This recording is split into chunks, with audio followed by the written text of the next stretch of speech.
All right, ready to dive deep. Today we're tackling a chapter straight from the Bhagavad Gita. Oh, a classic. It really is. Yeah. We're looking at Bhakti, which is Awesome. also known as the book of the religion of faith. And Setting the bar high right out the gate. you know it. Okay, so picture this. All right, I'm listening. You're a warrior. You're about to face this epic battle. Okay, got it. And suddenly you start questioning, like, everything. Makes sense. Life, the universe. Yeah, the big stuff. Exactly. Your place in it all. And that is where we find Arjuna in this chapter. So it's a pretty intense setup. Definitely. So he turns to his charioteer for some guidance. Who just happens to be, wait for it, the god Krishna. Only the best spiritual advisor you could ask for. So what's the big question that's on Arjuna's mind? What's he grappling with? Well, he wants to know, and it's a question that probably we've all thought about, what's the most effective path to spiritual enlightenment? It's the ultimate question. It is. Yeah. And he's got some pretty specific options in mind. Okay, lay it on me. Is it better, he asks, to worship a specific form of God? You know, like Krishna himself. Or to try and connect with this more unmanifest, kind of the divine without form or attributes. The age-old question. Personalized deity or the big abstract universal? Exactly. And I love that Krishna doesn't just dismiss either path. Yeah, he's very open-minded, right? Yeah, totally. He says that both paths are valid, but he does seem to have a bit of a soft spot for those who choose to worship, well, him, you know, directly, with total devotion. He's got to put in a good word for himself. Well, I mean, wouldn't you? But he calls those who worship him in his revealed form very holy. High praise. Definitely. But at the same time, he also says that grasping the unmanifest, this formless essence of the divine... A little more out there. Yeah, he says it's a much harder path, especially for us humans. Because we're, as he puts it, bearing the flesh. Oh, right. We experience everything through our senses, through our emotions. All very physical for us. Totally. So Yeah. how do you connect with something that's so abstract? Ooh, it's tricky. Almost like, you know, trying to hold on to smoke. Yeah, it just slips through your fingers. Exactly. So for those who are drawn to this path of the unmanifest... The formless? Yeah, is it even possible to connect with something so, I don't know, intangible? Like, how do you even begin? Well, Krishna gives some really practical advice here. Okay, because that's what we need. Right. He says it's not enough to just sit around thinking about it. Yeah, armchair philosophy doesn't cut it. Not here. And studying scriptures, that's not enough either. It's got to be more active. He emphasizes action, aligning your deeds with your spiritual aspirations. So it's not about, like, retreating to a mountaintop and meditating on the mysteries of the universe. It's about how you live your life every single day. Day in and day out, yeah. Okay, so how do you do that? How do you align your deeds with, you know, these big spiritual aspirations? Well, a crucial part is this idea of dedicating all your actions to the divine. It's about letting go of personal desires and ego. Easier said than done, right? Oh, for sure. But imagine letting go of the need for recognition or for a reward and just pouring your heart into everything you do. Wow, it's a real shift in perspective. It is. It's like saying, I'm not doing this for myself anymore. I'm doing this for something bigger. It's a powerful idea. Yeah. But let's be real, we all mess up, we all stumble. What happens then? That's where the concept of surrender comes in. Even if you falter, find refuge in the divine. Okay, so it's not about being perfect. Not at all. It's about recognizing that you're going to make mistakes. And how do you deal with those mistakes? He says, let go of attachment to the outcome. Surrender the fruits of your labor. So let go of that need to control everything and just trust. Trust in a greater power. Yeah. Yeah.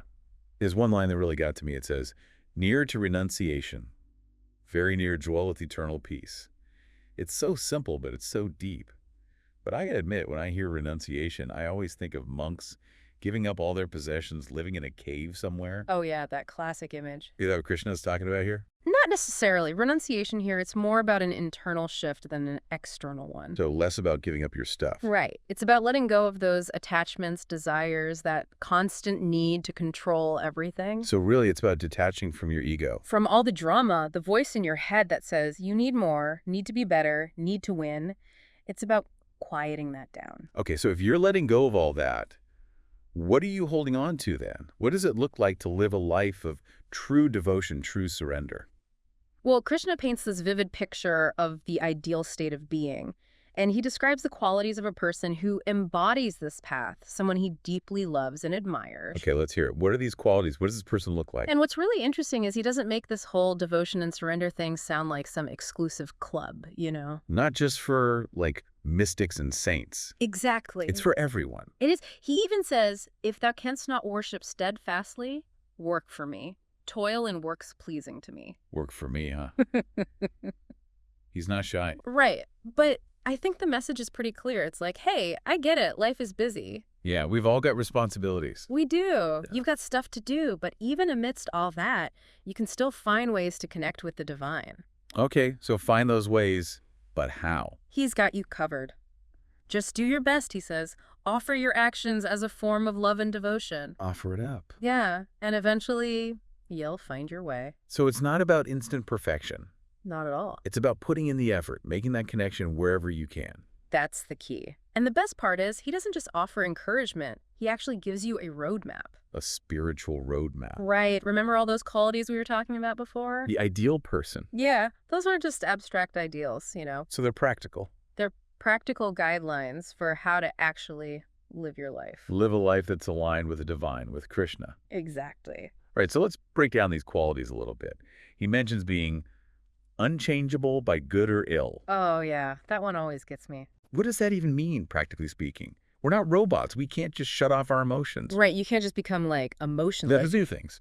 Of course. Yeah.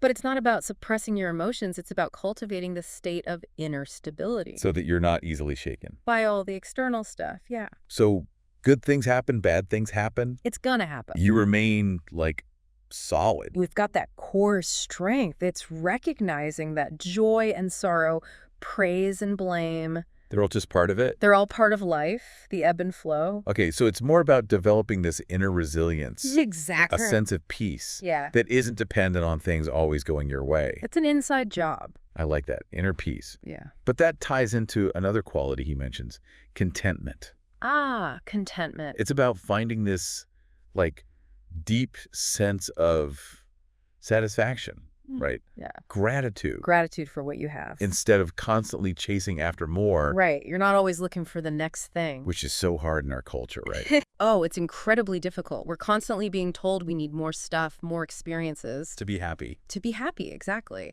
So how do you cultivate contentment in an environment like that? That's the real challenge. It starts with shifting your focus inward, Okay, so going inside. recognizing that true happiness, that true fulfillment, it comes from within, Not from the stuff you buy. not from the external things. Exactly. So it's appreciating the simple things in life. That's a big one. Cultivating gratitude for the present moment. And recognizing that there's already so much abundance around you. There is, yeah. We often forget that. It's like choosing to focus on the wealth you already possess. Instead of constantly feeling like you're lacking something. I love that. It's a simple shift, but powerful. It is. It can really impact your well-being, I think. Yeah, absolutely. And I feel like that lays the foundation for developing the other qualities too, right? Like patience, Patience for sure. steadiness in your face, Is you're content. grounded. Yeah, when you have that solid foundation, You're less likely to be swayed by the ups and downs of life. less reactive, more steady, So you can face challenges with more grace. knowing that things are unfolding as they should. It's like you're developing this deep inner trust Exactly. that everything is working out for your highest good, even when it doesn't feel like it. Even when things get messy. Yeah, Because they do. they always do. And that trust is what allows you to surrender more fully to the divine will. To let go of that need to control everything. Because you can't control everything. You really can't. Yeah. This is all starting to sound very different from the, like, stereotypical image of A renunciation. cave-dwelling monk. Exactly. It's not about running away from the world or denying yourself pleasure, It's about being in the world but from a place of peace. from a place of freedom. Yeah, I like that. So renunciation, in this context, it's not about deprivation. It's about liberation. It's about freeing yourself from all that ego stuff. The attachments, the need to control, to be a certain way. So you could experience the true joy, the true abundance that life has to offer. You got it. This is all super inspiring, but I got to ask the practical question. How do you actually put this into practice? Ah, the million-dollar question. It's one thing to read about it and be like, oh, that sounds nice. Right. It sounds great in theory. But how do you live it in your messy, imperfect life? Well, luckily, Krishna's got some specific guidance for us on that, too. Lay it on me. Remember, he's all about action. Right, it's not enough to just think about it. You gotta embody it in your daily life. Okay, so walk the walk. Exactly. Don't just talk the talk. But what does that look like? What are some actual concrete examples? Well, one of the most powerful practices he recommends is selfless service. Selfless service. It's all about shifting your focus From what's in it for me. to how can I serve others? It's like that saying, the best way to find yourself is to lose yourself in the service of others. Exactly. But how do you know? Yeah. How do you know if it's truly selfless? Right, because even in acts of service. There's ego. Right. There can be, yeah. It's subtle. Very sneaky. It is. True selfless service is about acting from love and compassion. Without expecting anything in return. Without any expectation of reward or recognition. So you're not trying to be the hero. No, you're just offering your help. From a pure heart. That's it. Okay, so it doesn't have to be these big, grand gestures. No, not at all. It can be everyday things. Absolutely. It could be helping a neighbor, listening to a friend. Volunteering? Just small acts of kindness, no strings attached. I love that. It's about finding those opportunities in your daily life. To practice kindness. Compassion, yeah. And as you do that, you start to loosen the grip of your ego. It loses its power over you. And you open yourself up to a deeper sense of connection. Connection to others. To others, to the world, to a sense of purpose. And that brings us back to this idea of, I think he said, working with me, yet from all works detached. Yes, he did say that. It's about finding that state of effortless action. You're fully engaged in the world, You're present, you're committed to what you're doing. but you're not attached to the outcome. Right, you're not getting caught up in the results. It's that sweet spot of participation without the ego's need for control. Without needing the recognition. Without needing to win. And that's where surrendering the fruits of your labor comes in. Yes, let's talk about that. We touched on it before, but it's so important. It's letting go of expectations, And attachments to specific outcomes, recognizing that you can control your actions. but not necessarily the results. We can do our best, put our heart and soul into something. But the outcome might not be what we hoped for. It might not be what we wanted. That's the tough part. It is, especially in our culture that's so focused on achievement, On success. on always winning. So how do you practice that? Surrendering the fruits.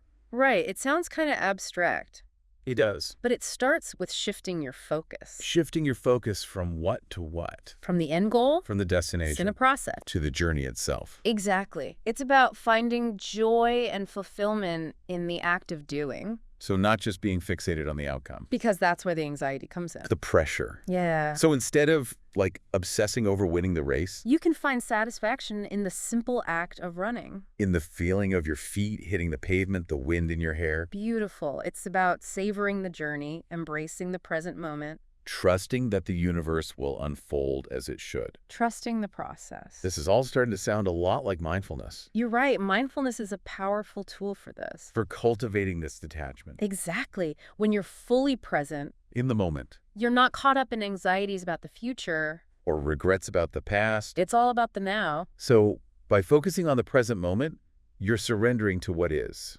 Instead of clinging to what you think should be. And that surrender opens you up It does. to peace and acceptance. Even when things are tough. Even in the midst of all those inevitable challenges that life throws at you. Because it will throw them. It definitely will. Now, Krishna also mentioned this quality. He said, this person, unto friend and foe, keeps an equal heart, with equal mind bears shame and glory. That's a tough one. It is. How do you treat everyone the same, especially those who've hurt you? It's not about denying your feelings. Right, you're still going to have those Or things. pretending that everyone's the same. So what is it about? It's about cultivating a deeper understanding Of what? of the interconnectedness of all beings. So it's recognizing that we're all part of this, like, cosmic dance. We're all connected in ways we might not fully understand. And when you see things from that perspective, It becomes easier to be compassionate. to forgive. Even those who've wronged you. Because that person who cut you off in traffic, the colleague who took credit for your work, They're human, too. they're human. They're struggling with their own stuff, They're doing the best they can. just like us. Just like us. And that realization can really change your relationships. It can, yeah. You move beyond judgment beyond resentment, You can embrace a more loving way of a being. more accepting way of being. Exactly. It's not about condoning bad behavior, No. but it's about recognizing Recognizing that everyone's on their own journey. we all make mistakes We do. and extending that same compassion to yourself. Oh, that's so important. It is, right? We're often our own worst critics. We are. But it's about letting go of that self-judgment, And embracing a more loving and accepting way of being towards yourself. so much freedom in that. There really is. And that's really what this chapter is about, isn't it? I think so. It's about finding your way back to that inner peace Back to that connection with the divine. that transcends the ego, the material world, It's a journey a lifelong practice. of cultivating these qualities. Devotion, selfless action, renunciation. But as Krishna reminds us, near to renunciation, very near, dwelleth eternal peace. And that peace, it's available to all of us. Not just a select few, Doesn't matter your background, your beliefs, your past mistakes. everyone. Everyone. It's amazing, right? Krishna doesn't just throw out these vague spiritual concepts. No, not at all. He gets really specific He does it. about what this path actually looks like, in practice. Right. He describes the qualities of someone who's actually living this way. Exactly. Someone who's embodying these principles of devotion, selfless action, renunciation. He uses these really vivid phrases like Yeah. stainless, serene, well-balanced, unperplexed. Working with me, yet from all works detached. That's a big one. It is. It's like he's giving us a portrait. Of someone who has found that inner peace, That freedom. even while they're out there, Living their life. engaged in the world. Yeah.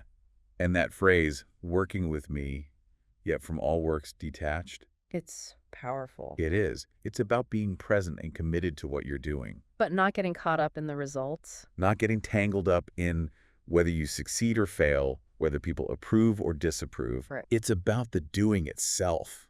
Exactly. And that's where I think surrendering the fruits of your labor comes in. Yeah, that's key. Because we can put so much effort into things. We can pour our hearts into something. And it still might not turn out how we want. It might not go according to plan. It might completely flop. But we can't control that, can we? No, we can't control the outcome, We can control our actions, our effort. but not the results. It's like planting a seed, Okay, I like that analogy. You can nurture it, you can water it, you can give it sunlight, You can do everything right. but you can't force it to grow. You can't make it bloom on your schedule. No. And sometimes... Sometimes it doesn't sprout at all. Exactly. Hmm. But when we let go of that attachment, To a specific outcome, we open ourselves up to something bigger. to trust, to acceptance. Even if things don't go the way we planned. Because Sometimes the universe has a different plan. it does. And maybe it's a better plan. Maybe it is. It's about trusting that there's a bigger picture, a cosmic dance that we're all a part of. And sometimes the best thing we can do Is just let go surrender to the flow. and find that peace. Yeah. And Krishna talks about this person who, unto friend and foe, keeps an equal heart, with equal mind bears shame and glory. That's a tough one. It is. How do you stay unmoved by both praise and blame? How do you treat everyone the same, even the people who hurt you? It seems almost impossible. I think it starts with recognizing our interconnectedness. Remembering that we're all part of this big web of life All connected. in ways we might not even fully grasp. And when you see things from that perspective, What happened? it becomes a little easier to be compassionate, To forgive. to let go of that anger and resentment. Yeah. Because that person who cut you off in traffic, Or that colleague who took credit for your work. they're human too. They're struggling with their own stuff, just like us. And that doesn't excuse their behavior, No. but it helps you to understand it. To see them with more empathy. Yeah. And that can be so freeing. It can, yeah. And I think the most important thing is to extend that same compassion to yourself. Because we can be so hard on ourselves. We really can. We make mistakes. We do. We all do. We fall short of our ideals. But that doesn't mean we're not worthy of love and forgiveness. That's a powerful reminder. It is. Mhm. And I think that's really what this chapter is all about. It's about finding that inner peace That connection to the divine. that transcends the ego, the material world, The journey a lifelong practice. of cultivating devotion, selfless action, and renunciation. And as Krishna reminds us, near to renunciation, very near dwelleth eternal peace. And that peace is available to all of us. No matter who you are, where you come from, what you've done. It's there. Wow. Well, I think that about wraps up our deep dive into this chapter of the Bhagavad Gita. Bhakti Yoga. the book of the religion of faith. It's been a pleasure exploring it with you. Likewise, Yeah. we've covered a lot of ground, but there's always more to discover. So as we wrap up, we encourage you to reflect on what resonated with you. What sparked your curiosity? What practices feel most inspiring to you? Maybe you feel drawn to deepening your devotion. Or maybe it's selfless service that calls to you. Or maybe it's the practice of renunciation, letting go of what no longer serves you. Whatever path you choose, remember that the journey itself is sacred. Each step, each act of kindness, each moment of surrender It brings you closer to that eternal peace. that Krishna speaks of. Thank you for joining us on this deep dive. Into the heart of the Bhagavad Gita. May these teachings inspire you on your journey.